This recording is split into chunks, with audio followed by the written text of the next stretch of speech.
व्रत पर उत्सव अंक में व्रत उत्सव एवं पर महोत्सव। धन्य है वह देश, धन्य है वह प्रदेश, धन्य है वह धरती और धन्य है वह भारतीय संस्कृति, जहाँ मनों को उच्च उदात्त और भगवत भक्त बनाने में सहायक व्रत पर्व और उत्सवों को अत्यधिक महत्व दिया जाता है। चाहे कोई आस्तिक हो या नास्तिक, ईश्वरवादी हो या अनीश्वरवादी, विद्वान हो या हो अतिशय अकोविद, मतिमंद, चाहे कोई अनेक प्रकार के अर्थ और अधिकारी से संपन्न व्यक्ति हो अथवा हो अत्यंत दीनहीन, धनहीन, साधनहीन, सब प्रकार से विपन्न, किसी भी मत पंथ में साधनहीन, सब प्रकार से पंथ में आस्था निष्ठा रखने वाला हो, किसी भी मत में,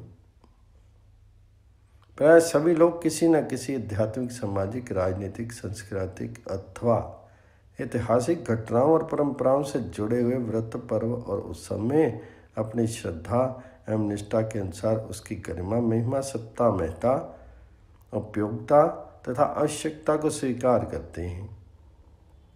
सनातन धर्म में किसी भी धार्मिक कृत्य के लिए संकल्प लेने का विधान है। संकल्प में कल्प से लेकर के संवत, अयन, ऋतु, मास, पक्ष, तिथि, वार, ग्रह, नक्षत्र आदि सब का उच्चारण आवश्यक माना गया है। ये परंपरा सूचित करती है कि भारत में अनादि काल से व्रत, संकल्प, पर्व और उत्सवों की अक्षुण्ण परंपरा चली आ रही है। व्रतों का पर्वों और उत्सवों से अन्योन्य आश्रय संबंध है। व्रत अर्थात संकल्प सभी पर्वों एवं महोत्सव में प्राण शक्ति का प्रादुर्भाव करते हैं, जबकि सभी पर्व और उत्सव उत्तम व्रत को व्यवहारिक मूर्त स्वरूप प्रदान करते हैं। व्रत शब्द गागर में सागर की भांति बहुत व्यापक भावों को अपने में संजोए हुए है। ज्योतिर्विज्ञान की दृष्टि से योग युक्त भिन्न भिन्न लग्नों और मुहूर्तों में संपादित होने वाले सभी पर्वों और उत्सवों के अवसर पर किए जाने वाले व्रतों, संकल्पों का विशेष महत्व माना गया है। पुण्य अर्जक, पाप नाशक, ऐहिक और आमुष्मिक उन्नति के साधक, स्वास्थ्यवर्धक, विभिन्न प्रकार के सकाम निष्काम भावों को लेकर के किए जाने वाले इन व्रतों को एक विस्तृत सूची है। किंतु इतना तो निश्चित है कि स्वल्प प्यस्य धर्मस्य त्रायते में तो भयात, अर्थात इन व्रतों के स्वल्प मात्रा में भी पालन करने से व्यष्टि समष्टि सबको बहुत लाभ होता है और महान भय से रक्षा होती है।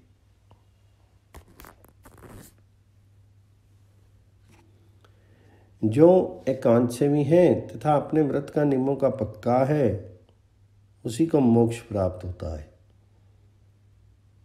उसी की कष्टों से, दुखों से अत्यांतिक निवृत्ति होती है। अन्यत्र और भी कहा गया है कि इस शिव संकल्प रूप व्रत और उससे संबंधित एवं पर्व तथा उत्सवों के बार बार क्रियान्वयन अर्थात आवृत्तियों को वेदांत दर्शन ने भी अनुमोदित किया है।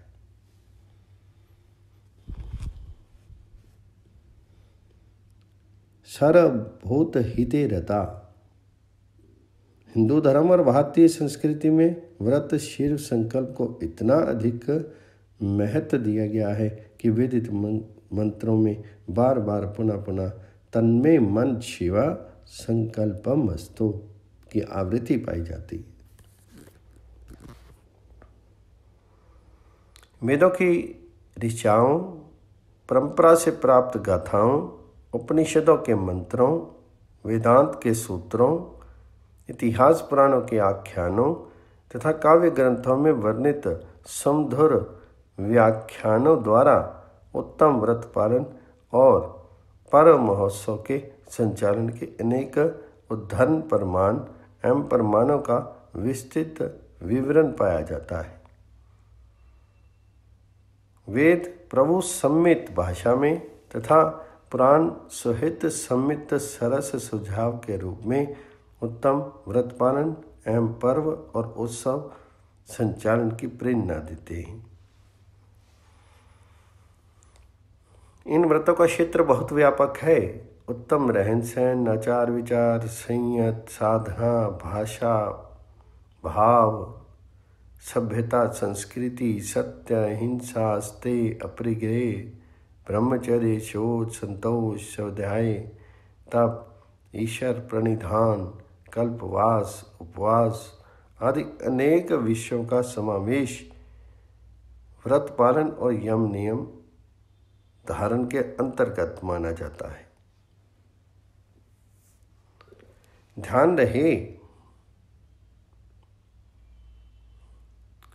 छिन्ने मूले न आयु शाखा नाम पत्रम की रीति के अनुसार व्रत पर उत्सव की उपेक्षा करके न तो समाज में समरसता उत्पन्न की जा सकती है और न भक्ति, मुक्ति, शक्ति और शांति के क्षेत्र में विशेष क्रांति लाई जा सकती है। यही कारण है कि उत्तम व्रत धारण और पर्व उत्सवों के सविधि पालन का उच्च आदर्श प्रस्तुत करने के लिए औरों की कौन कहे। समर्थ जगन नियंता, जगत आधार, सर्व अधिष्ठान, सर्वशक्तिमान, सप्रकाशमान प्रभु परमात्मा स्वयं मर्यादा पुरुषोत्तम श्री राम रूप और लीला पुरुषोत्तम श्री कृष्ण रूप धारण करके स्वयं व्रत उत्सवों को अपने जीवन में प्रतिष्ठा कर पर्व एवं महोत्सवों के अनुपालन की शिक्षा हमको प्रदान करते हैं। चाहे प्रवृत्ति मार्ग हो अथवा निवृत्ति मार्ग, चाहे लौकिक उन्नति की बात हो या पारलौकिक उन्नति की, चाहे ज्ञान निष्ठा का क्षेत्र हो अथवा हो कर्म निष्ठा का, सभी प्रकार की साधना और आराधना और उपासना की सफलता में तथा श्रवण मनन एवं निध्यासन में गतिशीलता लाने के लिए व्रतों का दृढ़तापूर्वक धारण और परिपालन आधार स्तंभ माना जाता है। जैसे वस्त्र से धागा और घट से मृतिका अलग कर लेने पर ये सभी वस्तुएं व्यवहारहीन हो जाती हैं, जैसे खटाई से खटास, मिठाई से मिठास, गन्ने से रस और दुग्ध से घृत निकाल लेने पर वे सभी पदार्थ सार तत्व से तेजहीन हो जाते हैं। उसी प्रकार वैयक्तिक और सामाजिक जीवन में व्रत उत्सवों एवं पर्व उत्सवों के नकारने से जीवन में नीरसता आ जाती है। उत्तम धार्मिक व्रतों की उपेक्षा करने के कारण महान पंडित हो करके भी रावण राक्षस कहा गया और प्रजापति जैसे महत्वपूर्ण पद को प्राप्त करके भी दक्ष दंभी कहेगी। इन उत्तम व्रतों के नकारने के कारण ही कंस आताताई हो गया और धृतराष्ट्र पुत्र सुयोधन से दुर्योधन हो गया। इसलिए पुरातन योग आरूढ़ ऋषि महर्षियों ने अपनी ऋतंबरा प्रज्ञा द्वारा सत्य असत्य, धर्म अधर्म, न्याय अन्याय, पाप पुण्य, बंध मोक्ष कारक सूक्ष्म तत्वों के परिणामों का अवलोकन करके जीवों के कल्याणार्थ एवं उद्धारणार्थ इन विभिन्न प्रकार के व्रतों, पर्वों एवं उत्सवों की उपयोगिता का कहीं संक्षिप्त और कहीं विस्तृत निरूपण किया है। महर्षि पतंजलि के योग दर्शन में और सत्य, अहिंसा आदि व्रतों के पालन से, इसमें संयम करने से अनेक प्रकार की सिद्धियों का वर्णन मिलता है।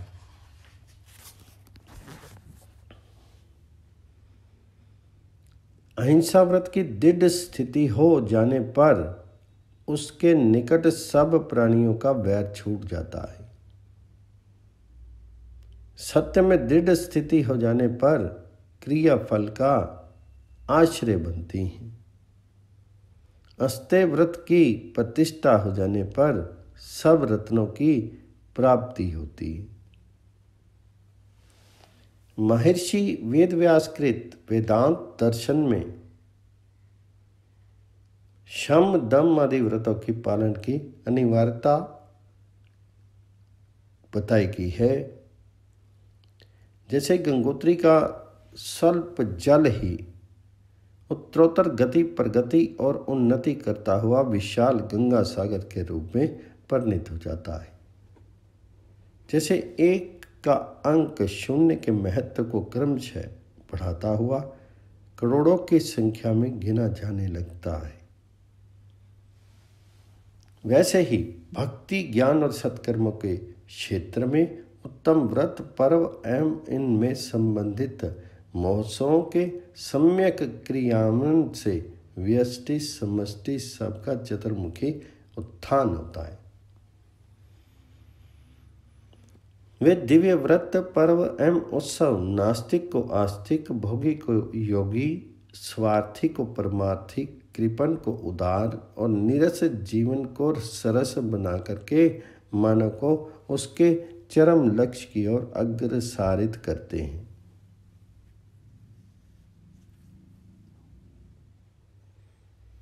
शास्त्रों में भक्ति, मुक्ति, शक्ति, शांति, रति और वृत्ति, निर्वेद इन सब के स्फुरन और जागरण का मूल कारण उत्तम व्रतों का पालन और विशेष विशेष पर्वों के अवसरों पर इससे संबंधित महोत्सवों का संचालन बताया गया है। सभी ज्ञानों का विज्ञान तथा सभी धर्मों का यथार्थ मर्म यही है कि उत्तम व्रतों को धारण करने वाले व्यक्ति को संपत्ति का प्रलोभन लक्ष्यच्युत नहीं कर पाता, विपत्ति उसकी मुख्य मुद्रा को म्लान नहीं कर पाती। उच्च आदर्शों की रक्षा ही उसके जीवन का दृढ़ व्रत बन जाता है। यदि हम स्वस्थ, सशक्त, सदाचार, सद्विचार, समता और मानवता के पथ पर उत्तरोत्तर गतिशील होना चाहते हैं, यदि इस समस्त पाप ताप और संताप से सदा के लिए छुटकारा पाना चाहते हैं, यदि इसी जीवन में हम राम को भी पा लेना चाहते हैं, तो हमको अपने वैचारिक और व्यवहारिक जीवन में इन उत्तम व्रत पर्व और महोत्सवों को अत्याधिक गरिमा में स्थान देना ही चाहिए। तभी त्राण, तभी कल्याण, तभी अभ्युदय, तभी उत्थान तथा व्यष्टि और समष्टि सबका सर्वतोमुखी हित हो सकेगा एवं हम सबको प्रेय के साथ श्रेय की उपलब्धि हो सकेगी। इसी भाव को लेकर के उपनिषदों ने घोषणा की है कि इसके अतिरिक्त सुख शांति की प्राप्ति का और कोई मार्ग नहीं है। व्रत पर उत्सव अंक में व्रतों के सामान्य नियम एवं व्रत भंग होने पर प्रायश्चित। वैदिक सनातन धर्म में धर्म के 3 प्रधान अंग माने गए हैं: यज्ञ, तप और दान। व्रतों में इन तीनों अंगों का समावेश रहता है। तपोधर्म की प्रधानता के कारण व्रत तपोमूलक ही है, तथापि व्रतों में उपासना, यज्ञ और दान तथा ब्राह्मण भोजन आदि का संबंध भी होने से इन्हें सर यज्ञ में भी कहा गया है। इतना ही नहीं, देवल का कथन है कि व्रत और उपवास के नियम पालन से शरीर को अतिशय तपाना ही तप है, जैसा कि कहा गया है। निरुक्तक में व्रत को कर्म सूचित किया गया है और धर्मशास्त्रकार श्री दत्त ने अभीष्ट कर्म में प्रवृत्त होने के संकल्प को भी व्रत बतलाया है। अन्य धर्माचार्यों ने भी पुण्य प्राप्ति के लिए किसी पुण्य तिथि में उपवास करने या किसी उपवास के कर्म अनुष्ठान में पुण्य संचय करने के संकल्प को व्रत की संज्ञा दी है। व्रतों के सामान्य नियम।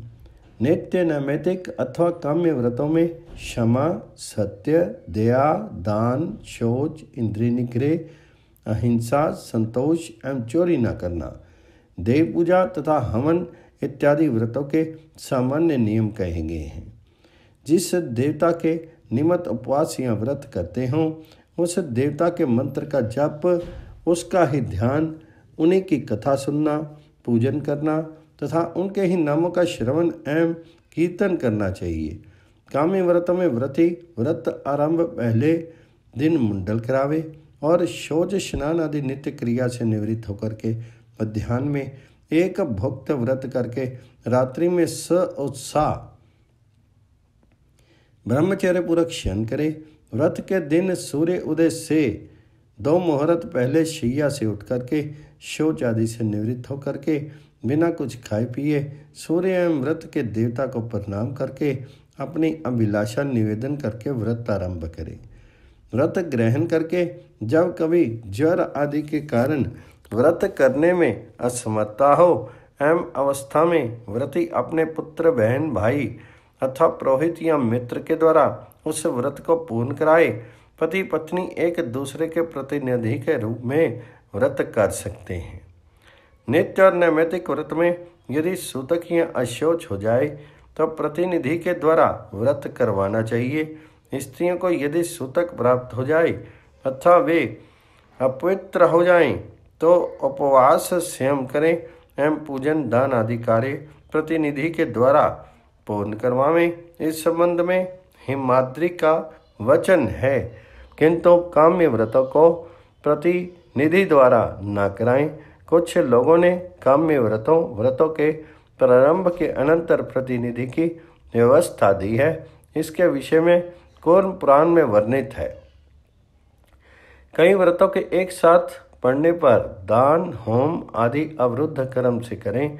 जो विरोधी नक्त व्रत, उपवास आदि हैं, उनमें से एक स्वयं करें। दूसरे व्रतों को पुत्र आदि के द्वारा पूर्ण कराएं।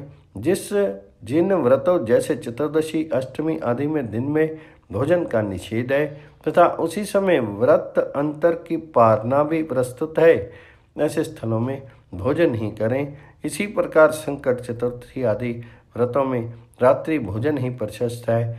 जहाँ अष्टमी आदि में दिवा भोजन वर्जित है, वहीं रविवार को रात्रि भोजन वर्जित है।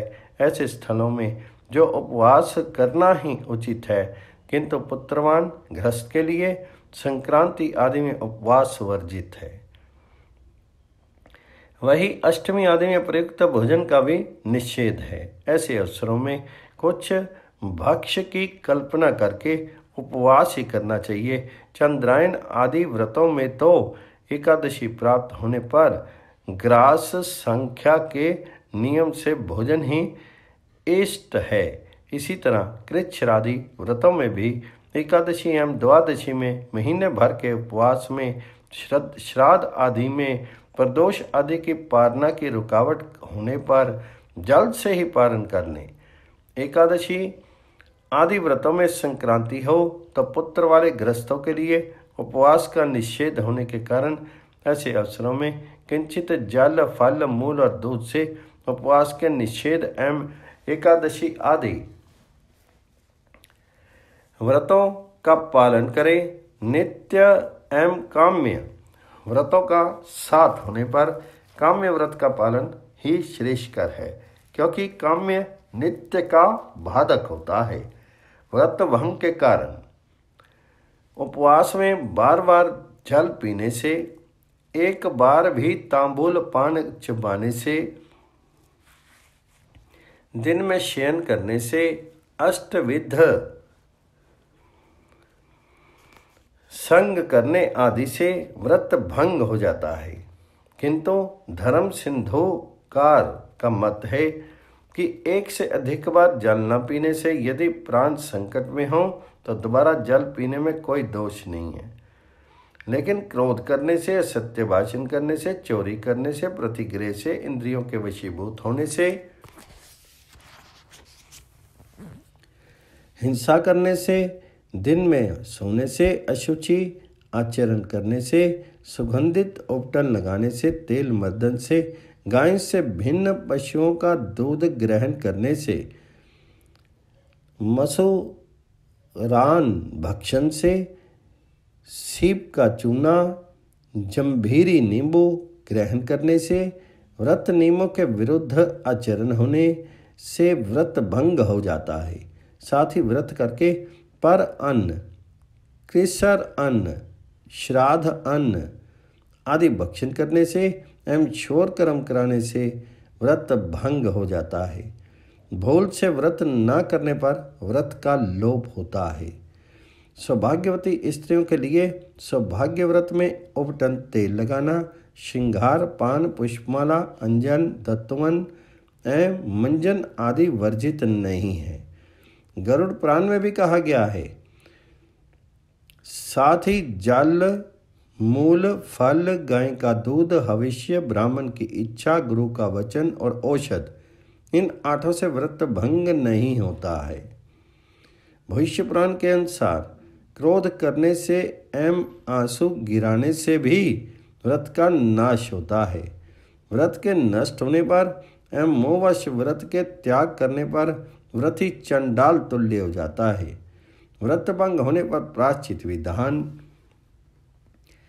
किसी प्रकार से किए गए पाप से अंतःकरण में ग्लानि होने एवं अंतःकरण की शुद्धि के लिए शास्त्र सम्मत कर्म करने का नाम प्रायश्चित है।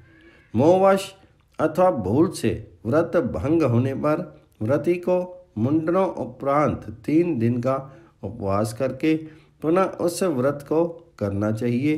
3 दिन के उपवास में असमर्थ व्यक्ति को एक ब्राह्मण का भोजन या उसके मूल्य अथवा सहस्त्र गायत्री जप करना या 12 प्राणायाम करके व्रत भंग का प्रायश्चित करना चाहिए। यह धर्म सिंधुकार का मत है। वायु पुराण के अनुसार क्रोध, लोभ, मोह अथवा आलस्यवश व्रत भंग होने पर व्रती को चाहिए कि 3 दिन तक अन्न का त्याग करके फिर उस व्रत का आरंभ करे। निर्णय सिंधु में भी कहा गया है कि दिन में शयन करने से, बार बार जल पीने से, पान खाने से, झूठ बोलने से, चोरी करने से, हिंसा आदि करने से, व्रत के नियमों का भंग होने पर ओम नमो नारायणाय इस अष्टाक्षर मंत्र का जप करें। निर्णय अमृत संग्रह के अनुसार व्रत करके चोर एवं हिंसक लोगों से मैत्री करने पर, चोरी एवं हिंसा करने पर तथा झूठ बोलने पर प्रायश्चित रूप भगवान जी के नाम का जप करें। माधवीय में कात्यायन ने कहा है कि रवि व्रत में, पूर्णिमा और अमावस्या में एवं चतुर्दशी तथा अष्टमी व्रत में दिन में, एकादशी में दिन तथा रात कभी भी भोजन करने पर प्रायश्चित स्वरूप चंद्रायन व्रत आचरण करना चाहिए। धर्म सिंधु के अनुसार एकादशी आदि व्रत में भूल से व्रत नहीं करने पर द्वादशी में भी व्रत किया जा सकता है। द्वादशी में भी व्रत नहीं करने पर प्रायश्चित स्वरूप या मध्य चंद्रायन करना चाहिए। नास्तिक्य के कारण एकादशी नहीं करने पर पीपली का मध्य चंद्रायन प्रायश्चित में कहा गया है। व्रत पाप के नाश के लिए किया जाता है। विधि पूर्वक व्रतों के आचरण से जीवन में अपूर्व परिवर्तन दिखाई देता है। व्रत भंग का कारण भी पाप ही है। प्रमाद, आलस्य, रोग एवं अशक्तता भी पाप का ही फल है। ऐसे पापों का प्रायश्चित कर लेने से पापों और रोगों, कायिक, वाचिक और मानसिक से मुक्त होकर के व्रतों के पुण्य के प्रभाव से सद्गति प्राप्त होती है। कदाचित कुसंगवश, आलस्यवश अथवा प्रमादवश व्रत भंग हो जाए तो यथोचित प्रायश्चित करना ही श्रेष्ठकर है। व्रत उपवास में जप तप की आवश्यकता। मानव शरीर के नियमन और संयमन के लिए तप का अपना एक विशिष्ट स्थान है। सभी दूषित धातुओं को भीषण अग्नि में तपा करके ही शुद्ध किया जाता है। तप का सहज अर्थ है तपा कर निर्मल बनाना। शरीर के बाह्य अंगों का शोधन शुद्ध जल, सच सुगंधित तेल, चंदन, इत्र, फुलेल आदि के यथोचित प्रयोग से किया जा सकता है, किंतु आंतरिक अंग मन, बुद्धि, चित्त तथा अहंकार की शुद्धि हेतु सत्य रूप शीतल जल चाहिए, जिससे मनुष्य के भाव, विचार, वचन तथा सभी आचरण निर्मल और विशुद्ध हो जाए। इस व्यवहार शुद्धि के अपनाने से विवेक की जागृति हो जाती है, जिससे उसके मन और बुद्धि की शुद्धि हो जाती है। सत्य भाषण वाणी की शुद्धता तथा वाक्य संयम का मूल आश्रय है और यही जप का मूल आधार है। इसीलिए जप की सार्थकता सिद्ध होती है। जप रूपी आत्म साधक सोपान में भगवान नाम स्मरण अबाध गति से चलता रहता है। हरि नाम स्मरण सदा ही अभीष्ट फल प्रदायक तथा मंगलकारी है। भाएं को भाएं अनख आलस हूँ, नाम जपत मंगल दिशि दस हूँ। भगवान नाम जप सर्वोपरि व्रत है, सर्वोपरि उपासना है। सच्चे भाव से किया गया जप सभी परिस्थितियों में, सभी जगह और सभी समय में कल्याणप्रद है। तप क्षीर की साधना है, जो जप वाणी की उपासना है। जैसे क्षीर के संयमन और नियमन के अनेक प्रकार हैं, उसी प्रकार जप के भी अनेक भेद एवं उपभेद हैं। ध्वनि के विचार से भगवान जी के नाम का जप रूपी भेद कीर्तन है, जिसमें व्यक्तिगत रूप में अथवा सामूहिक रूप में राग, लय तथा ताल समन्वित वाद्य स्वरों से सर मिला करके नाम का कीर्तन किया जाता है। भगवान कहते हैं, नारद, जहाँ मेरे भक्त मेरा गान करते हैं वहाँ ही मैं उपस्थित रहता हूँ। अस्तु जप में इष्ट देव को अपने मध्य बुलाने की अद्भुत शक्ति का समावेश रहता है। युगल दंपत्ति मनोशत्रुपा की साधना में तप और जप का मणिकांजन संयोग है। एक पैर पर खड़े एवं समीर आहार लेते हुए उनके रोम रोम में प्रति श्वास प्रवास पर श्री हरि का नाम निकल रहा था। वे शीर से पूर्ण रूप से स्थिर, निश्चल तथा दंडवत खड़े हुए थे। उनके मौन, एकाग्र एवं अविरल जप ने परम प्रभु को निज दर्शन देने के लिए विवश कर दिया था। श्री हरि की अमृतमयी वाणी ने ज्यों ही उनके श्रवण रंध्र से हृदय में प्रवेश किया, त्यों ही दोनों तत्काल हृष्ट पुष्ट पूर्ववत क्षीर सौष्ठव युक्त एवं आभा प्रभा से आलोकित हो उठे। जप के इस स्वरूप ने ब्रह्म दर्शन को सुलभ बना दिया। वरदान के उपलक्ष्य में भगवान जी ने प्रसन्न होकर के उनका पुत्र बनना स्वीकार कर लिया। ये जप तप रूपी व्रत उपासना का ही प्रतिफल था। पंचवर्षीय बालक ध्रुव ने निर्जन वन में प्रभु के नाम का निरंतर जप करके उनका पावन साक्षात्कार प्राप्त किया और आकाशीय नक्षत्रों के मध्य में अटल स्थान पाया। भक्त प्रहलाद ने श्री हरि के नाम का स्वयं जप किया और विश्व में उसका प्रचार प्रसार भी किया। इस सच्चे नाम जप ने प्रहलाद को सभी कष्टों, प्रताड़नाओं एवं दमनों से बचाया। अंत में उसके श्रद्धा भक्ति पूर्ण नाम जप से भगवान जी को नरसिंह रूप धारण करके प्रकट होना पड़ा। इस जप की साधना से प्रहलाद को प्रभु के स्नेहमयी वात्सल्यमयी गोद में बैठाने का सौभाग्य प्राप्त हुआ। जप का उद्गम स्थान मन, बुद्धि एवं मस्तिष्क के परे हृदय के भावों और अनुभूतियों के मध्य है। जप में भक्त निरंतर अभीष्ट इष्ट के नाम जप और ध्यान में इतना तल्लीन रहता है कि उसे अपना सब कुछ भूल जाता है तथा सब कुछ भगवान जी का ही दृष्टिगोचर होने लगता है। इस प्रकार की भगवान नाम की निरंतर रट से उसके हृदय कपाट खुल जाते हैं। बीच के सभी अहंकार पूर्ण अवरोध सदा के लिए तिरोहित हो जाते हैं। वह जप के माध्यम से सतत ही पर ब्रह्म का ध्यान करते हुए कालांतर में स्वयं भी ब्रह्म स्वरूप हो जाता है। यही स्वरूप जप का उच्चतम शुद्ध सात्विक स्वरूप है। वह इस प्रकार के जप द्वारा अद्वैत अवस्था को प्राप्त कर लेता है। विरोध की सभी श्रेणियां विनष्ट हों, आत्म जगत की एकता के अप्रतिम सुख का भान उसे होने लगता है। निज प्रभु में देखी जगत के ही सन कर ही विरोध के अनुसार सभी द्वैत भाव छिन्न भिन्न हो। विश्व आत्मा के साथ एकात्मा का साक्षात्कार उसे अनिवार्य रूप से मिल जाता है। जब का वास्तविक कार्य श्रेष्ठ भावना है, यथा जिनके रही भावना जैसी प्रभु मूरत तिन देखी तैसी। जप के द्वारा जापक को भाव के अनुकूल ही अपने अभीष्ट इष्ट देव के दर्शन का आत्मिक आनंद मिलने लग जाता है। भगवान श्री कृष्ण गीता जी में अपनी विभूतियों का वर्णन करते हुए कहते हैं कि समस्त यज्ञों में मैं जप यज्ञ हूँ। एतर्थ जप को भगवान जी का ही स्वरूप मान करके जप करना चाहिए। इसका एक सीधा और सरल अर्थ ये भी हुआ कि सच्चे जप के द्वारा भक्त अंत में भगवान में ही बन जाता है।